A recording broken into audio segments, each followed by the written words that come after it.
नमस्कार, बाखबर में आपका स्वागत है। मैं हूं राघवेंद्र सिंह। बाखबर में आज हम बात करेंगे मध्य प्रदेश में लोकसभा चुनाव के पहले चरण के रण पर। दरअसल हम बात कर रहे हैं मध्य प्रदेश की 6 उन विधानसभा लोकसभा सीटों की जहां इसी हफ्ते मतदान होने वाला है। इसलिए हम इसकी बात कर रहे हैं क्योंकि उसमें सबसे महत्वपूर्ण है छिंदवाड़ा, जहाँ से मध्य प्रदेश के पूर्व मुख्यमंत्री कमलनाथ कभी सांसद हुआ करते थे। वर्तमान में उनके पुत्र नकुलनाथ सांसद है और वो एक कड़े मुकाबले में है बंटी साहू से, बीजेपी के प्रत्याशी बंटी साहू। इसी तरह बात हम करेंगे बालाघाट की कंकर मुजारे। कांग्रेस से टिकट पाना चाहते थे लेकिन कांग्रेस ने टिकट नहीं दिया तो बीएसपी से खड़े हो गए और ये कांग्रेस के लिए एक तरह से बड़ी मुश्किल का सबब बने। वहाँ भाजपा की तरफ से जो प्रत्याशी वो मजबूत तो नहीं है लेकिन कांग्रेस के मुकाबले बेहतर स्थिति में दिख रहे हैं। मंडला की बात करेंगे तो वहाँ एक तरह से त्रिकोणीय मुकाबला है। गोंगपा यानी गोंडवाना गणतंत्र पार्टी के प्रत्याशी के मैदान में होने से केंद्रीय मंत्री फग्गन सिंह कुलस्ते आसान नहीं है, उनका चुनाव मुश्किल में है क्योंकि वो विधानसभा का चुनाव हार चुके हैं और अभी उनकी स्थिति मजबूत भले ही ना हो लेकिन वो कमज़ोर हैं, ये ज़रूर खबरें आ रही हैं। इसके बाद सीधी की बात करें, सीधी में गोंडवाना गणतंत्र पार्टी की तरफ से भाजपा के राज्यसभा सदस्य अजय प्रताप सिंह मैदान में है और बीजेपी को ये दिक्कत पैदा कर सकते हैं, लेकिन वहाँ भी मामला त्रिकोणीय है। शहडोल में बीजेपी की प्रत्याशी हिमाद्री सिंह है और वो बैगा समूह के जो प्रत्याशी खड़े हुए हैं उनके खिलाफ मैदान में है कांग्रेस के प्रत्याशी। जौलपुर में भी भाजपा का मामला ऐसा दिख रहा है कि जो स्थिति वहाँ थी, राकेश सिंह पिछले सांसद थे जो अब विधायक है और पीडब्ल्यूडी मिनिस्टर हैं, उनकी जगह पर पार्टी ने जिनको टिकट दिया है वो मजबूत नज़र आ रहे हैं। नतीजा तो चुनाव के बाद ही पता चलेगा क्योंकि जौलपुर के मेयर जो हैं वो बीजेपी में शामिल हो गए हैं।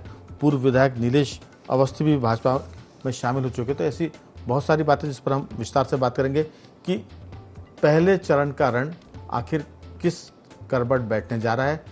नतीजा तो मतदान के बाद 4 जून को आएगा, लेकिन हम सिर्फ इस पर बात कर रहे हैं कि कौन सी पार्टी के लीडर अमित शाह क्या कह रहे हैं, वहाँ राहुल गांधी क्या बोल रहे हैं, नरेंद्र मोदी क्या कह रहे हैं और बीजेपी का संगठन, कांग्रेस का संगठन क्या कर रहा है। विस्तार से बात करेंगे इस पर। चर्चा के लिए हमारे साथ मौजूद है स्टूडियो में हमारे वरिष्ठ पत्रकार साथी श्री रविंद्र कैलासिया जी। स्काइप से जुड़े हैं हमारे साथ ग्वालियर से हमारे वरिष्ठ पत्रकार साथी जयंत तोमर जी, आपका भी बहुत बहुत स्वागत है। और टेलीफोन लाइन पर हमारे साथ हैं सामाजिक सरोकार से जुड़े रमेश सिंह जी। रमेश जी, आपका भी बहुत बहुत स्वागत है। चर्चा की शुरुआत जयंत जी आपके साथ। अभी चंबल का रण शुरू नहीं हो रहा है, हम महाकौशल की बात करें, इस तरफ की 6 सीटें जहां लोकसभा का चुनाव माने मतदान होंगे, आपकी राय किस ढंग से देखते हैं? जबलपुर, मंडला, बालाघाट और शहडोल, हम सीधी की बात करें वहाँ क्या स्थिति बनती है? और इसके साथ साथ बालाघाट की बात भी हम जरूर करेंगे क्योंकि वहाँ स्थिति कांग्रेस की बेहतर दिखती थी, लेकिन जो कंकर मुजारे कांग्रेस से टिकट मांग रहे थे उनको टिकट नहीं देने के बाद से थोड़ा सा मामला वहाँ एकदम कांटे की तरफ जा रहा है। आपकी राय इन 6 सीट पर आपका क्या सोचना है? जी राघवेंद्र जी, अभी जिस क्षेत्र के बारे में हम लोग चर्चा कर रहे हैं, खासतौर पे महाकौशल और शहडोल, मंडला, इन सब लोकसभा क्षेत्रों के विषय में बात कर रहे हैं, तो पूरी जो आबो हवा है पूरे देश की जिस तरह की है और मध्य प्रदेश की जैसी है।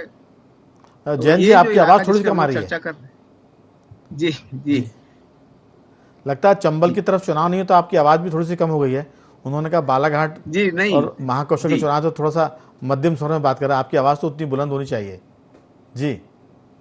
तो छिंदवाड़ा की अगर बात करें, पिछले कुछ दिन से छिंदवाड़ा पे चर्चा चल रही है, राजगढ़ पे चर्चा चल रही है, तो लोग यही कह रहे हैं कि इतना ये 2 सीटें तो हैं ही, इसके साथ साथ इस बार कांग्रेस को कुछ सीटें ज्यादा मिल सकती हैं, इसकी संभावना है। पहले से बेहतर स्थितियां रहेंगी, चाहे भारतीय जनता पार्टी 400 के पार जाने की बात बेशक करे जी।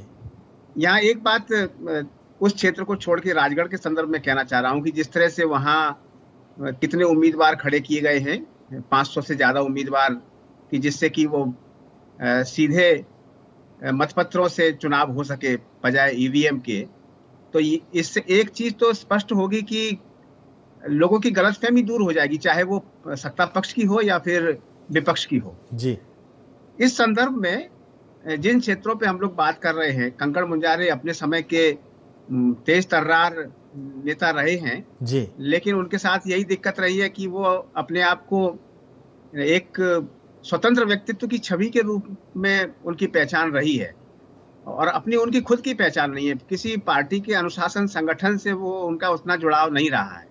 उस तरह के नेता मध्य प्रदेश में बहुत कम ही हुए हैं, इतने लंबे समय से वो पहचान बनाए हुए हैं। जी लेकिन अभी जिसको कहते हैं चुनाव जिस तरह के हो गए हैं सभी जगह, वही हाल महाकौशल से लेके और बिंद से लेके और गोंडवाना की तरफ है। और ऐसी स्थिति में कांग्रेस कैसे मुकाबला करेगी, जब छिंदवाड़ा में कहा जा रहा है कि कमलनाथ घिरे हुए हैं। हालांकि कमलनाथ घिरे नहीं है, मुझे लगता है कि जो लोग उनको छोड़ के गए हैं उनके खिलाफ एक वातावरण वहां बना है और कमलनाथ की सीट वहां से निकल सकती है। जी लेकिन जब दो बड़े दिग्गजों को, कांग्रेस के दो बड़े दिग्गजों की सीट पर यह कहा जा रहा है कि सीट खतरे में है, तो ऐसी स्थिति में बाकी सब सीटों की बारे में जो अनुमान लगाया जा रहा है कि सारी सीटें कांग्रेस की तरफ से बहुत कमजोर हैं। जी तो ऐसा वो मनोवैज्ञानिक मसला है कुल मिला के सभी प्रत्याशियों का, कांग्रेस के प्रत्याशियों। बिल्कुल आपने ठीक कहा कि ये मनोवैज्ञानिक मामला है, और कई बार राजनीति और युद्ध में मनोवैज्ञानिक युद्ध भी लड़ा जाता है और उसमें भी हार जीत होती है। उसमें सेना का मनोबल टूटता है, राजनीति में कार्यकर्ताओं का मनोबल टूटता है, प्रत्याशी का मनोबल टूटता है। तो जहाँ तक बात है, मैं छिंदवाड़ा पर फोकस करेंगे, हम राजगढ़ पर की बात करेंगे।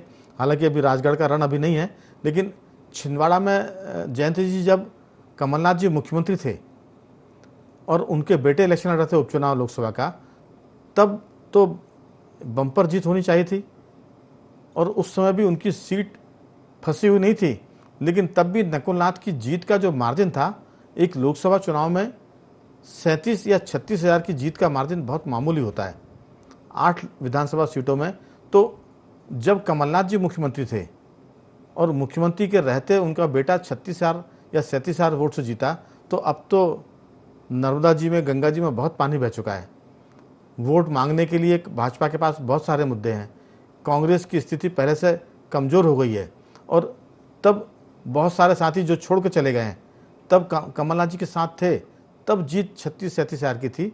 तो मामला तो फंसा हुआ है, ये मान के चलें, क्योंकि बीजेपी एक तटस्थ आकलन के मुताबिक, मेरे पर्सनल ओपिनियन है ये, कि भाजपा अपने रिपोर्ट कार्ड पर वोट मांगेगी। जो उसके कोर इशू थे उसने वो पूरे किए। ये राष्ट्रीय मुद्दों का चुनाव होगा और राष्ट्रीय मुद्दों की हम बात करें तो आतंकवाद की गति थमी है, कम हुई है, 370 हटी है, जिसे लोग कहते थे कि कभी नहीं हट सकती। फिर 370 के साथ साथ 3 तलाक का मामला भी है, 500 वर्ष पुराना राम मंदिर विवाद का निदान और उसके बाद रामलला की स्थापना, फिर सीए का आना, एनआरसी की बात होना, ये बहुत सारी बातें हैं जो बीजेपी को बातचीत के मुद्दे पर मजबूत करती है। बाकी तो फिर ईवीएम और उस पर ही तय होगा जब 4 जून को मामला आएगा। लेकिन मुझे लगता है कि मामला जितना शांत दिख रहा है उतने वोट कम नहीं पड़ेंगे।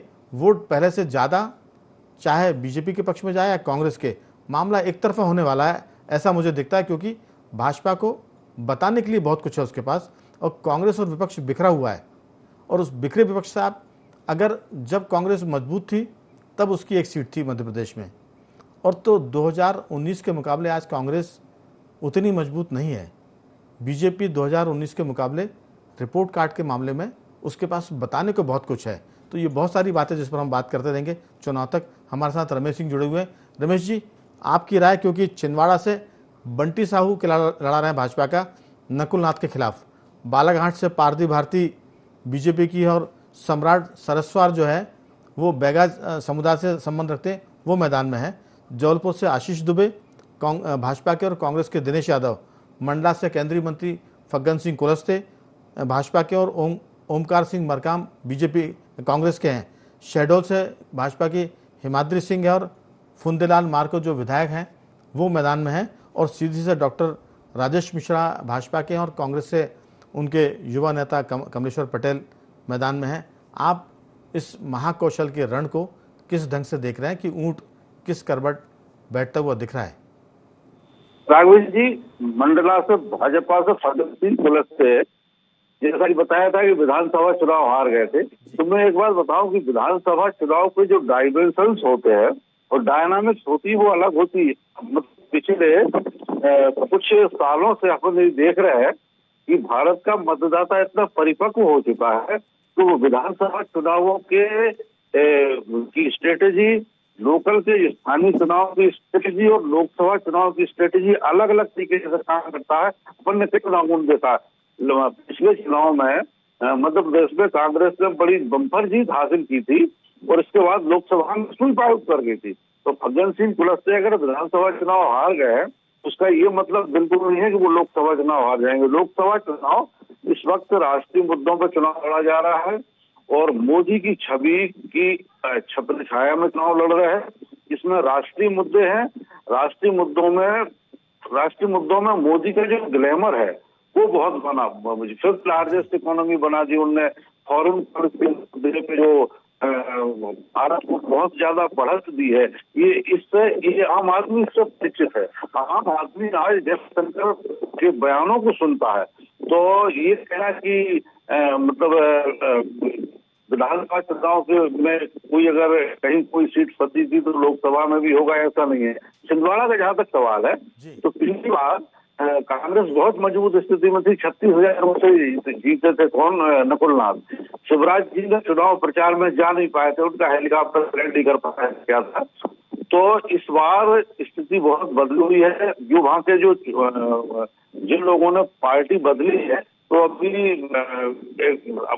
हमारे ग्वालियर वाले सहयोगी कह रहे थे कि उनके विरुद्ध जो जितने दल का है आक्रोश है, मैं बताऊं अगर आक्रोश अगर होगा भी और 50% भी वो दोनों को ट्रांसफर कर देते हैं तो ये बहुत मायने रखता है। दूसरी बात यह है कि जब दल बदल किसी पार्टी से होता, कोई कद्दावर नेता बदल बदल करता है तो उसका एक मनोवैज्ञानिक साइकोलॉजिकल इफेक्ट बहुत जाता है और वो इस समय बीजेपी साइकोलॉजिकल बहुत तेज से चला रही। आपने देखा होगा राघवेंद्र जी, पीके जो है अपने वो प्रशांत किशोर, उनने उनकी जन स्वराज यात्रा बिहार में चल रही थी, उसे छोड़ छाड़ जब वो दिल्ली में आके बैठे हैं और उनने अभी एक डिटेल इंटरव्यू दिया जिसमें बीजेपी को बहुत खासतौर से पश्चिम बंगाल या तमिलनाडु साउथ इंडिया में बहुत बढ़त दिखाई है।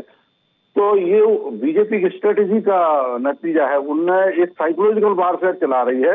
जनता बहुत जो मतदाता होता है उसके मन पे जो हवा बनती है उसका बहुत बड़ा असर पड़ता है और इस तरह से बीजेपी जो साइकोलॉजिकल वारफेयर खेल रही है इसका बीजेपी को निश्चित रूप से फायदा होगा।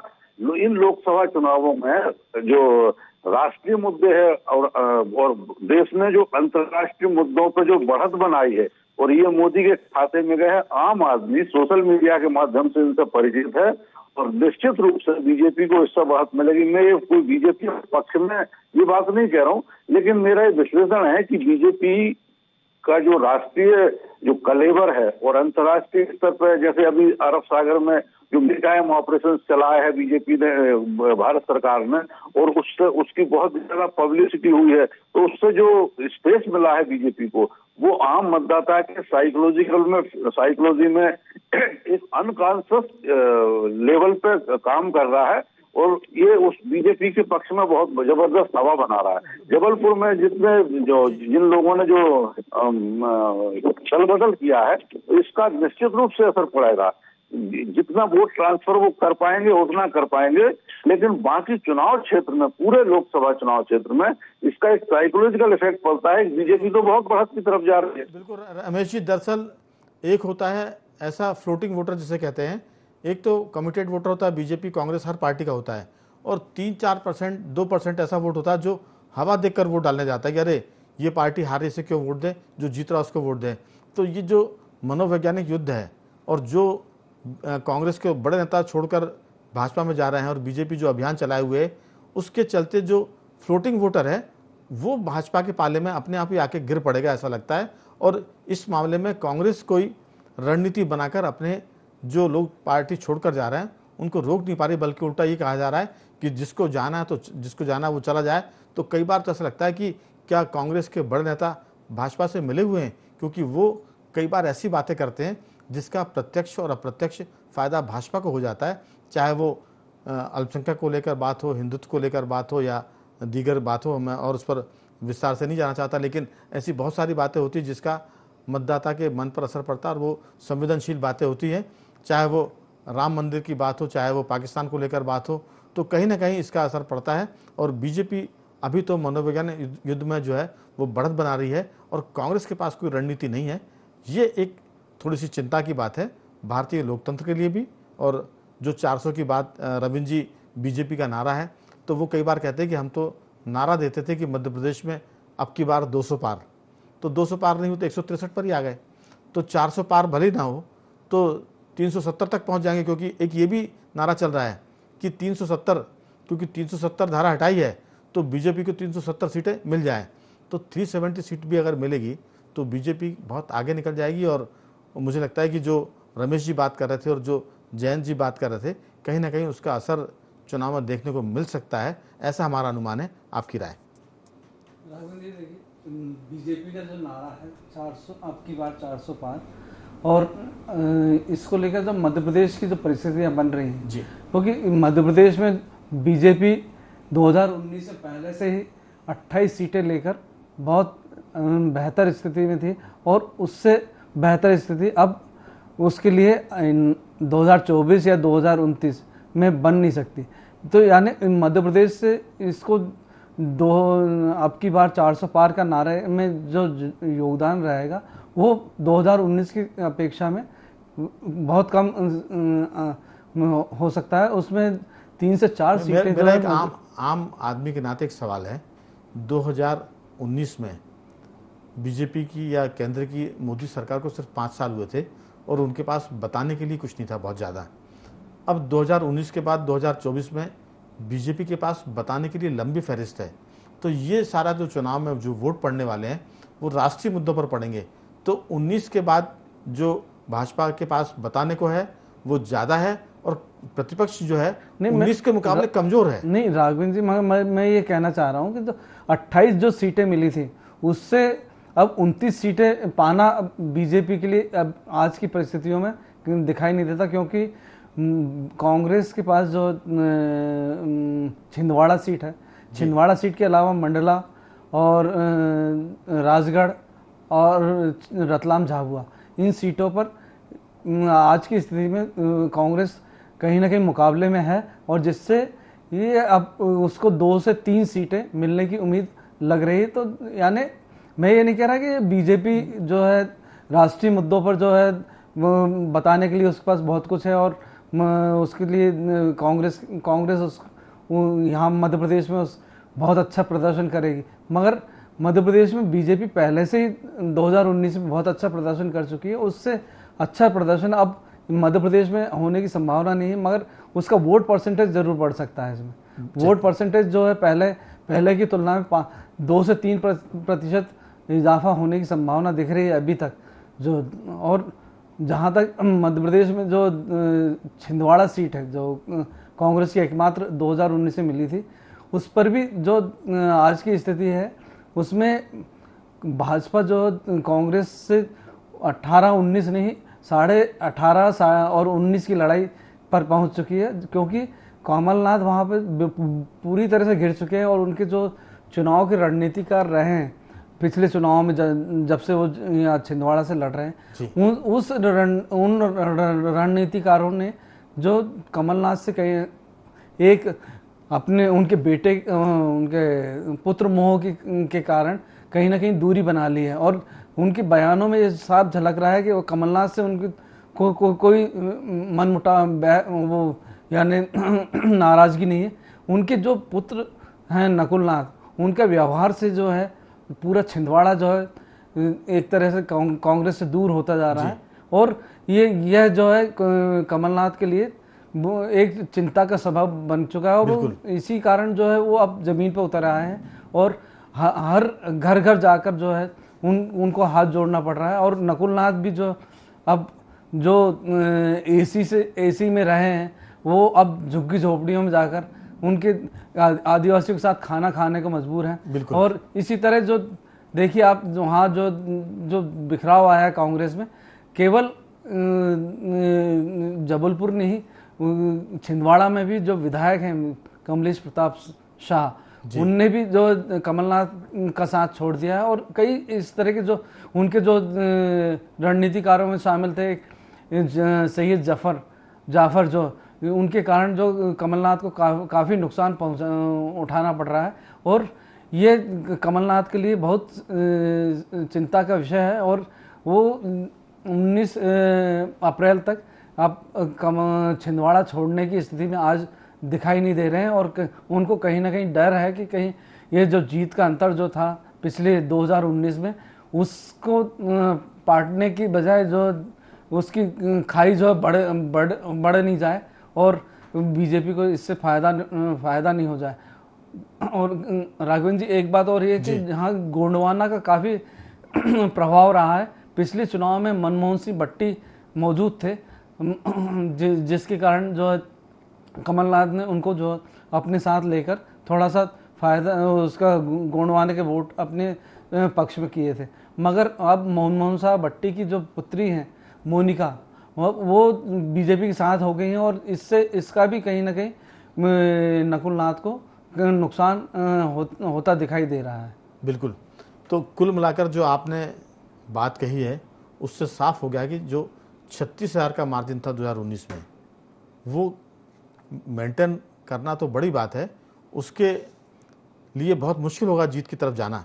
तो मैं ये नहीं कहता जयंत जी कि 29 में से बीजेपी 35 सीट जीत जाएगी, लेकिन पिछली बार 29 में से 28 जीती थी। इस बार 29 में से 29 जीतने का जो लक्ष्य रखा है, क्योंकि हम बार बार इसको कहते हैं कि भाजपा कहती है कि 29 से कम पर कोई कंप्रोमाइज़ नहीं। तो जो बात विस्तार से रविंद्र जी ने कही है कि कितनी मुश्किल में कमलनाथ है, मध्य प्रदेश नहीं वो देश के नेता, लेकिन वो छिंदवाड़ा छोड़ नहीं पा रहे हैं। और छिंदवाड़ा में उनके साथी उनको छोड़ कर जा रहे हैं। छिंदवाड़ा ही एक तरह का हांडी का चावल है जो मध्य प्रदेश में मिजाज बताता है कि इस बार बीजेपी क्लीन स्वीप करने की स्थिति में जा सकती है। अगर छिंदवाड़ा इतना कमज़ोर है तो फिर चूंकि नेशनल इश्यू पर इलेक्शन है और भाजपा के पास बताने को बहुत है, जो मैं बार बार कह रहा हूँ, और कांग्रेस बिखर रही है, लीडरशिप कमज़ोर है। और जब चुनाव की तैयारी करनी थी तब राहुल गांधी भारत न्याय यात्रा कर रहे थे। तो ये बहुत सारी बातें हैं जो सही काम को गलत समय पर किया है, उसके चलते ये दिक्कतें आ रही है। और बीजेपी को लगा कि इससे बेहतर मौका हो नहीं सकता है। 400 पार अब की बार ये स्थिति है, भले ही 400 पार ना हो, लेकिन मध्य प्रदेश में हालात पिछले बार से बेहतर नहीं है, कांग्रेस कमजोर दिखाई पड़ रही है। आपकी राय? राघवन जी, ये ठीक बात है, आपने कहा कि ये राष्ट्रीय मुद्दों पर ये चुनाव होते हैं लोकसभा की, बिल्कुल ठीक है। और भाजपा के पास बताने के लिए बहुत कुछ है, लेकिन भाजपा ने कुछ बड़ी गलतियां भी की हैं, चाहे वो चुनावी बॉन्ड का मसला हो, इलेक्टोरल बॉन्ड का मसला है। अब इस मसले को देश की जनता और मध्य प्रदेश की जनता कितना समझ पाती है, ये कितना बड़ा मसला है कि एक तरफ आप अगले चुनाव में घोषणा कर रहे हैं कि भ्रष्टाचार मुक्त भारत हम बनाएंगे, और दूसरी तरफ आपने ये सबसे बड़ा जो है नमूना पेश किया है इलेक्टोरल बॉन्ड का, जिससे पता चल रहा है कि आप क्या करेंगे। मतलब जो सत्ता में आएगी पार्टी, अंततः वो चुनाव जीतने के लिए क्या करेगी, हर तरह के काम वो करेगी। एक तो ये मसला है, और ये समझ पाती है कि नहीं समझ पाती है जनता, ये बड़ी बात है। दूसरा, समूचे मध्य प्रदेश जी, राहुल गांधी पिछले 10 साल से ये तो कह रहे हैं कि हम जनता को समझा नहीं पा रहे हैं। वो 10 साल से जनता को समझा नहीं पा रहे हैं और बीजेपी 10 साल से जीतती जा रही है। अब ये इलेक्टोरल बॉन्ड का मामला कांग्रेस समझा पाती है कि नहीं, या बीजेपी समझा देगी कि हमने जो नीति बनाई थी उसके चलते ये पता चला कौन कितना ले रहा है, इसके पहले तो ये मालूम था कि कौन कितना पैसा ले रहा है। अगली बार सुधार करेंगे। तो जनता को अगर भाजपा ने ये कहकर समझा दिया तो फिर जो आप बात कर रहे हैं उतनी गंभीर बात ये बचेगी नहीं। जी बिल्कुल ठीक बात है। दूसरा, बहुत संक्षेप में आधे मिनट में ये बात कह रहा हूं कि अपने इलाके को, ग्वालियर चंबल को मैं जिस तरह से देख रहा हूं, उसमें मैं साफ समझ पा रहा हूं कि केंद्रीय नेतृत्व ने उनके जो छत्रप थे उन पर भरोसा करते हुए टिकट बांटे हैं जी। और उन छत्रपों ने बड़े बड़े दिग्गजों को किनारे करते हुए अपने पट्टों को टिकट दिए हैं। पट्टा शब्द इस्तेमाल करने में बिल्कुल मैं कोई गुरेज नहीं कर रहा हूं जी। नहीं, आपको कह सकते हैं कि और उसका असर, जैन जी, पट्टे नहीं बल्कि अपने छर्रों को टिकट दिलवा दिए, यहां तक भी कह सकते हैं जी। पट्टे के बजाय हम ये भी कह सकते हैं कि बड़े नेताओं ने अपने छर्रों को टिकट दे दिए। तो उसका नकारात्मक परिणाम जी जी तो उसका नकारात्मक परिणाम भाजपा को भुगतना पड़ेगा, ऐसा मुझे लगता है, और जगह पे भी अगर हुआ है तो। जी तो चलिए देखते हैं नतीजे क्या आते हैं। अभी रमेश जी से मैं अंतिम टिप्पणी, तो रमेश जी आपकी बहुत छोटी सी टिप्पणी, समय खत्म हो रहा है। राघवेंद्र जी, मैं जयंत जी की बात के जवाब में एक बात कहूँ कि इस बार के चुनावों में चुनावी बांड की आम आदमी, शहरों में तो मैं नहीं कह सकता, लेकिन गांवों में आम आदमी को जानकारी तक नहीं है, रत्ती भर भी। दूसरी बात, इस बार का जो युवा है वो बीजेपी की आईटी सेल की हवा में बहुत बुरी तरह बह रहा है। तो अगर 2-3% भी जो युवा है आईटी सेल की जो हवा है उसमें अगर इधर उधर हो जाता है तो परिणाम चौंकाने वाले हो सकते हैं। चलिए नतीजे तो 4 जून को आएंगे। अभी तो हम सिर्फ हवा चल रही उस पर बात करें कि हवा किस तरफ जा रही है, ऊँट किस करवट बैठने की तैयारी कर रहा है। तो कुल मिला के हमने 6 सीटों की और मध्य प्रदेश की राजनीति किस दिशा में जा रही है उसके विश्लेषण किया। तीनों मेहमानों का मैं धन्यवाद करूंगा। जयंत जी आपका बहुत साधुवाद, रमेश जी आपका भी बहुत धन्यवाद, और रविंद्र जी आपका बहुत बहुत धन्यवाद कि आपने चर्चा में हिस्सा लिया। तो बखबर में सिर्फ इतना ही। बने रहिए हमारे साथ और देखते रहिए IND24।